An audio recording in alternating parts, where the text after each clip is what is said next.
Durante muchos años, Scott Vincent Borba vivió rodeado de aquello que el mundo suele presentar como la culminación del éxito. Había alcanzado una extraordinaria posición dentro de la industria de la belleza. Había trabajado con algunas de las marcas cosméticas más conocidas y había sido uno de los fundadores de Elf Cosmetic. Su vida transcurría entre negocios millonarios, casas lujosas, automóviles exclusivos, celebridades y todo tipo de fiestas. Exteriormente parecía poseerlo todo. Sin embargo, en el interior comenzaba a experimentar un vacío que ni el dinero, ni el reconocimiento social, ni los placeres podían llenar. Años después, aquel empresario abandonaría progresivamente su fortuna, iniciaría su formación sacerdotal y sería ordenado sacerdote el 23 de mayo del 2026 para la diócesis estadounidense de Fresno. Actualmente, el padre Scott Vincent Borba está destinado como vicario parroquial en una iglesia de Nuestra Señora del Perpetuo Socorro en Clovis, California. Pero detrás de esa transformación existe un testimonio espiritual profundamente impactante que el propio sacerdote ha relacionado con una intervención de San Miguel Arcángel. El padre Borba, según su relato, todo ocurrió durante una fiesta que se celebraba en su propia casa. A su alrededor había personas divirtiéndose, música, lujo y todo aquello que durante años había formado parte de su estilo de vida. Sin embargo, en medio de aquel ambiente, se detuvo interiormente y se preguntó por qué no era feliz. Había trabajado para obtener todo lo que tenía delante de sus ojos, pero cuando finalmente lo poseía, descubría que aquello no podía darle la plenitud que su corazón buscaba. Fue entonces, según explica, cuando sucedió algo que él describe como una experiencia mística. Borba afirma que el techo de su casa pareció desaparecer y que dentro de su campo de visión comenzó, comenzó a percibir una figura de proporciones extraordinarias.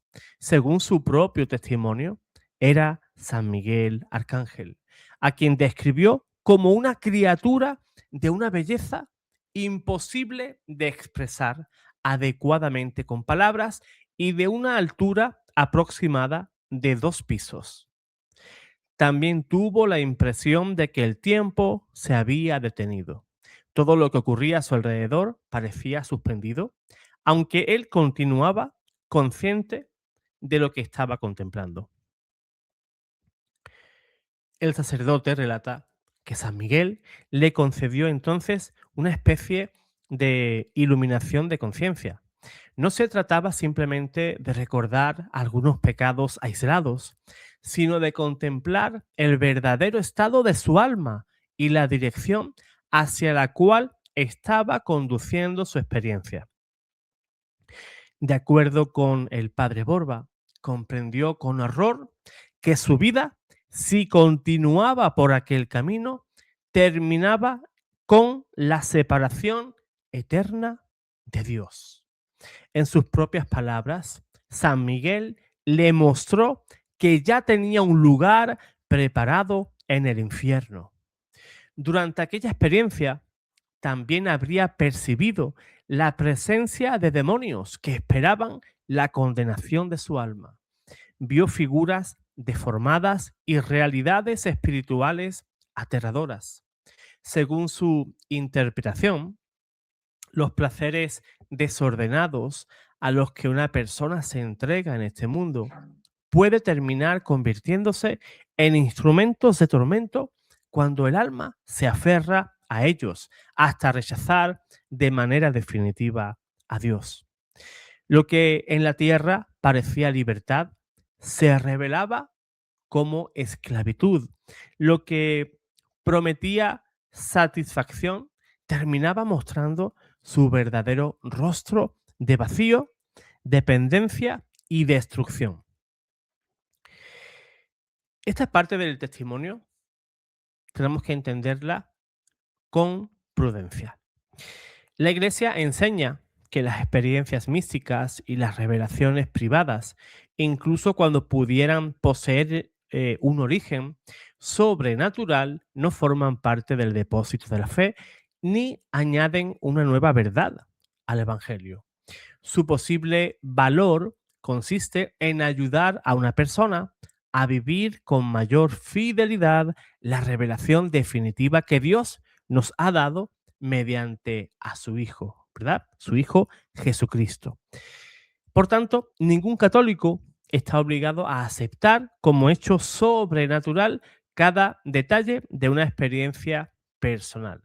El relato del padre Borba debe recibirse como su testimonio de conversión, valorándolo por los frutos que produjo y examinándolo siempre a la luz de la Escritura, la doctrina de la Iglesia y la centralidad absoluta de Cristo. Entonces, el relato, sin embargo, no terminó con esa visión del infierno. El padre Borba afirma que San Miguel extendió sus enormes alas y con un movimiento casi imperceptible expulsó las presencias demoníacas que se encontraban en la casa, lo que momentos antes era percibido como un ambiente espiritualmente oscuro, quedó inundado de paz y de luz. Según sus palabras, fue como si toda la casa hubiera sido exorcizada y los demonios hubieran sido arrastrados hacia afuera por una fuerza semejante a un torbellino. Aquella experiencia no debe interpretarse como una simple historia destinada a producir miedo. El centro del testimonio no es el espectáculo de los demonios, sino la misericordia de Dios que fue en busca de un hombre que se estaba perdiendo. Dios no le mostró su miseria para aplastarlo, sino para darle la oportunidad de convertirse. La visión del estado de su alma fue acompañada por una llamada a abandonar el pecado, a recuperar su relación con Dios y responder a la vocación sacerdotal que, según él mismo ha contado, había percibido por primera vez cuando apenas tenía 10 años. Fíjense qué curioso. Después de aquel acontecimiento comenzó pues un proceso que no fue solamente emocional. Borba abandonó su manera antigua de vivir, se desprendió de manera progresiva de su fortuna, entregó dinero a obras caritativas y entró al seminario. Ese empresario acostumbrado al lujo pasó a vivir en una habitación sencilla, con pocas posesiones y sometido a la disciplina de la formación sacerdotal. Lo que el dinero y fama nunca habían conseguido, comenzó a encontrarlo en esa entrega a Dios. Él mismo ha declarado que nunca había experimentado tanta felicidad, alegría y sentido como después de orientar su vida hacia Cristo. Pero este testimonio plantea una pregunta fundamental. ¿Por qué San Miguel Arcángel aparece ejerciendo semejante autoridad contra los demonios? ¿De dónde procede ese poder? ¿Y por qué la Iglesia lo invoca como príncipe de la milicia celestial? Para comprenderlo, debemos comenzar por el significado de su nombre, Miguel. Miguel procede de la expresión hebrea Micael, que significa quien como Dios. No es únicamente un nombre, sino una proclamación y un grito de fidelidad frente a la soberbia del ángel rebelde que quiso exaltarse a sí mismo. San Miguel proclama que ninguna criatura puede compararse con su creador. Su nombre destruye la raíz misma de la rebelión demoníaca, porque Satanás pretende ocupar el lugar de Dios, mientras que Miguel reconoce que todo poder, toda gloria, toda autoridad y toda majestad pertenecen exclusivamente al Señor.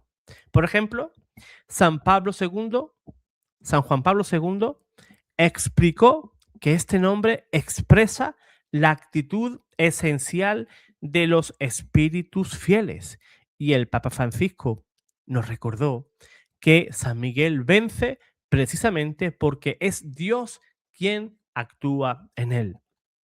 San Miguel no posee un poder independiente de Dios, no es una especie de divinidad ni un ser que actúe por autoridad propia. Es una criatura espiritual, un ángel santo, completamente sometido a la voluntad divina.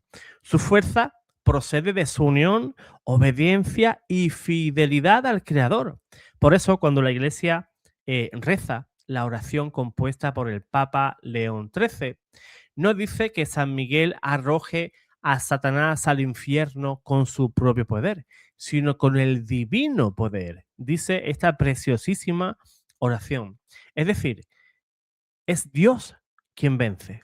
San Miguel es el servidor y el instrumento elegido para ejecutar esa victoria dentro del orden de la creación angélica.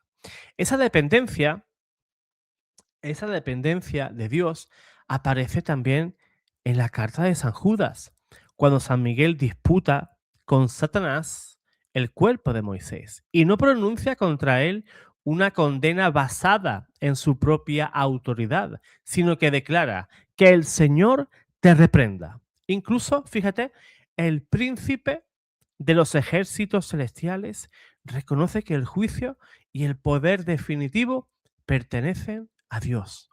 El título de príncipe de la milicia celestial encuentra su fundamento en la Sagrada Escritura. Por ejemplo, en el libro de Daniel, San Miguel es llamado uno de los primeros príncipes, protector del pueblo de Dios y el gran príncipe que se levanta para defenderlo en el tiempo de la tribulación.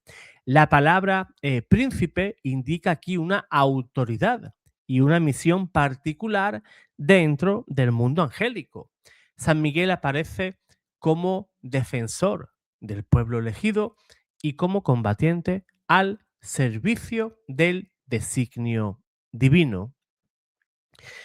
Esta misión se muestra con una claridad aplastante en el capítulo 12 de Apocalipsis. Allí se describe una batalla en el cielo. Miguel y sus ángeles combaten contra el dragón, identificado expresamente como la antigua serpiente, el diablo y Satanás.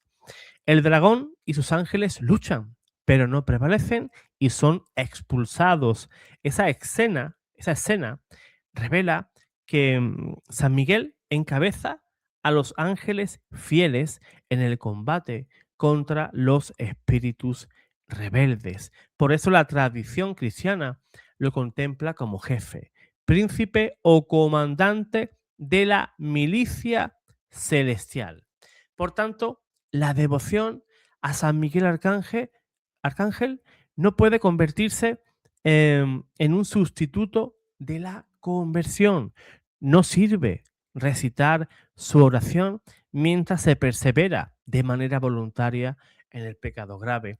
San Miguel no es un amuleto que nos permita vivir alejados de Dios sin sufrir las consecuencias. Invocarlo significa tomar posición dentro de ese combate espiritual que todos tenemos. Significa renunciar al pecado, renunciar a Satanás, rechazar sus seducciones y acudir al sacramento de la penitencia, vivir en gracia de Dios y proclamar con nuestras obras que solamente el Señor merece ocupar el centro de nuestra existencia. Pidamos, por tanto, la intercesión de San Miguel Arcángel que nos ayude a descubrir las mentiras con las que el enemigo intenta seducirnos, que defienda a la Iglesia, proteja a las familias, fortalezca a los sacerdotes y acompañe a quienes atraviesan fuertes combates espirituales. Que su grito, quien como Dios, resuene en nuestros corazones cada vez que el orgullo, el dinero, la fama, el placer o cualquier criatura pretendan ocupar el lugar del Creador. Y no podíamos terminar sin rezar la oración a San Miguel Arcángel, escrita por el Papa León XIII. En el nombre del Padre, y del Hijo, y del Espíritu Santo. Amén. San Miguel Arcángel, defiéndenos en la batalla, sé nuestro amparo contra la perversidad y las asechanzas del enemigo. Reprímale Dios, pedimos, suplicantes. Y tú, oh príncipe de la milicia celestial, con el poder que Dios te ha conferido, arroja a Satanás con el divino poder al infierno y a los demás espíritus malignos que vagan por el mundo para la perdición de las almas. Amén. En el nombre del Padre, y del Hijo, y del Espíritu Santo. Amén. Pues hermanos, que paséis una excelentísima tarde, que no os olvidéis de que nuestra lucha, como dice la carta de Efesios, no es contra carne ni sangre, sino contra los huestes, las potestades, los demonios que buscan, pues, darnos esos deleites, embelezarnos con los placeres, el dinero, el poder. El demonio nos va a ofrecer cosas muy lindas, aparentemente, para este mundo, pero todo eso palidece cuando el don más preciado que nos puede dar Dios, que es la salvación.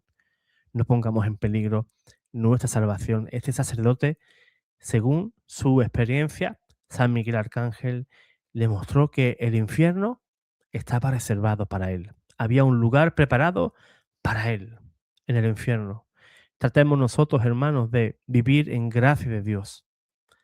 Acerquémonos al sacramento de la penitencia. No dejemos que los pecados echen raíces en nuestro corazón. Arranquemos todo lo que nos aleje de Dios y pidamos la poderosísima intercesión de San Miguel Arcángel para que nos defienda en la batalla.